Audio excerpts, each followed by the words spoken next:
Greetings, folks. Here we have, let me switch this around so you can see. Here we have my friend's air conditioner unit here, and that's irrelevant. I've been showing people HVAC videos and stuff and telling them about it. And this right here is a bad capacitor. Now, don't worry, it looks like spaghetti junction here. I actually cut that off.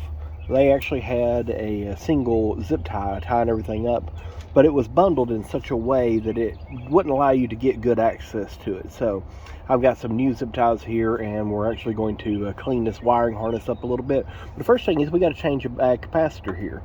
As you see right here, this capacitor says it's a 45/5 microfarad, plus or minus 6%. Now, I'm not going to hook it up and show you because I've already did this yesterday. And what we're going to do is we'll go ahead and change this out. Yeah, he was getting, it's actually welded. It's got corrosion and nastiness. I don't know if you can see that right there. There was actually a dead snake in here that was actually petrified. So yeah, that was a little special gift for us. And it really kind of freaked my buddy when I grabbed a hold of it with my bare hands. I'm like, yeah, it's dead. And it's just crumbling apart. Anyway, I don't care. So what we're going to do is we're going to replace that with a brand new capacitor. Let me grab that. Alright, what we got here is a Titan HD run capacitor. And it is the same here. There's a label on top there. 45/5. And this is a USA made cap. We spent a few extra dollars here to get the best goodness that we can, Was only a few dollars difference from the original. So we're going to go with that. And one of the first things we're going to do here is we're going to test this capacitor to make sure that it is what it says it is. A lot of people don't do this. I've had a lot of bad parts in my time. So I'm going to pause this here and hook up my meter, and we'll get right back to it, okay? Alright, for testing purposes here, you may notice I have two alligator clips here, and we'll follow that over here to my field piece. And we'll go and turn our field piece on to microfarads.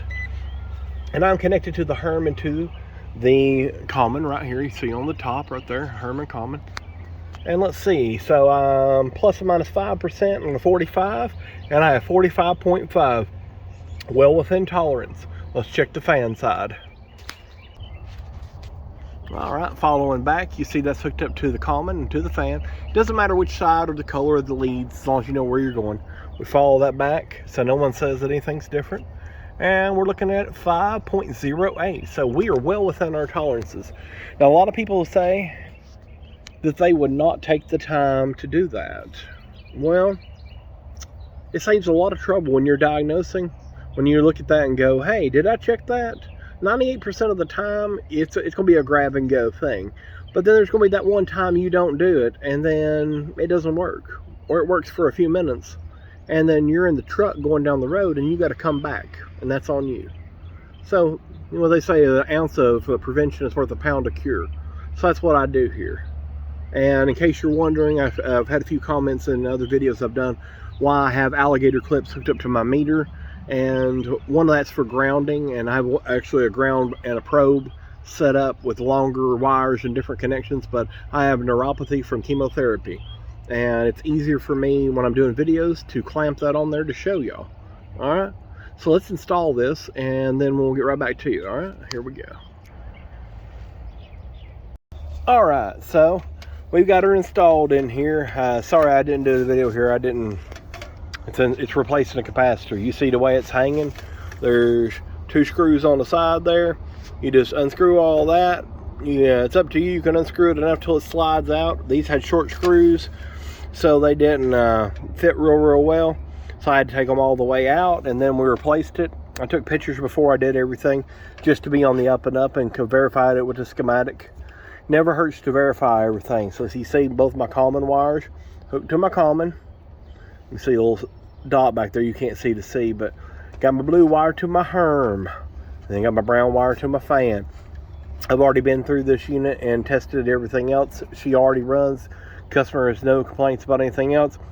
While doing a detail clean, we found his bad capacitor. His capacitor was rated at about, it was supposed to be at 45/5. The fan side didn't even register. The other side was 26 or 28 microfarads out of 45, well beyond the tolerance. So I'm going to clean up the spaghetti junction real quick, and then we're going to be good to go and get in the truck. Catch you guys later. Bye-bye. She is a running.